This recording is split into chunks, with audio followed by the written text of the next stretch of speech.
name is Zyen and I am a physics teacher by day and dance teacher by night. In this video, I'm going to show you the easiest way to practice doing the body wave. Now, there are many types of body waves. You have an up to down body wave, down to up body wave, a side to side body wave, and also a body wave that goes across your body. In this video, I'm going to show you how to do the up to down body wave. The easiest way to practice a body wave, honestly speaking, is to go against the wall. Let me show you. So to do the body wave, always start with your chest and end with your hips. Try not to start with your hip. Now, some choreographies do require a body wave that starts the hip. But if you don't know how to add your hip movement in yet, I suggest don't. Because otherwise, you look a little bit like you've got whiplash injury. So instead, learn to use your body first. Once you get really confident with doing the body wave with your body, then later, you can try to add the hip in. So to do the body wave, always start with your chest and end with the hips.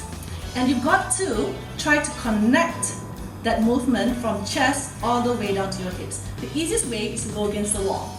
So starting with your chest, what you want to do is you want to get parts of your body, part by part by part, to touch the wall. So starting with your chest, then roll to get this next part, then over to your abs, down to your hips, and then bring it back. So that's the easiest way, right? So again, you've got to get each part to touch the wall. If you're like, oops, and you miss one part, nah, your body wave is not nice. So part by part by part. So chest to your ribs, to your abs, to your hips, and then take it back.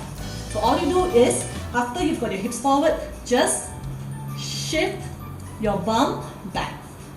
So that's the easiest way. Seriously, just try. Go against the wall, chest, ribs, abs, hips, take it back. So once you get used to doing that movement up against the wall, then you try it without the wall. Think of the wall here, same thing. Chest, ribs, abs, hips, and take it back. Try this over and over again. If you can't get it without the wall, then go back against the wall, try it over and over again. So this is the easiest way for you to practice the body wave. Fun, right? So once you get really good at the body wave, you need to take it a level higher. So which means once you can do the body wave without the assistance of a wall, you have to think of your muscles connecting the energy together. So what I always tell my students is to imagine as if you are trying to get a water droplet to travel down your body in a very controlled manner.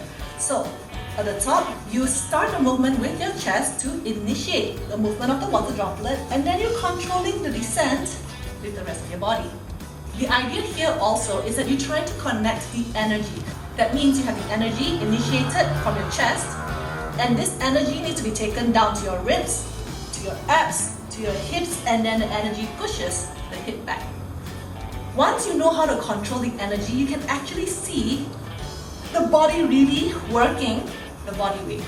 So it no longer just becomes, some random snake-like squiggly movement. It actually is about control of your muscles. So the energy comes from connecting one muscle to another. So don't forget to practice, and feel free to share videos of your own lovely body waves in the comments below. If you like this video, don't forget to click like, and remember to subscribe to my YouTube channel for more easy dance moves just like this. Happy dancing!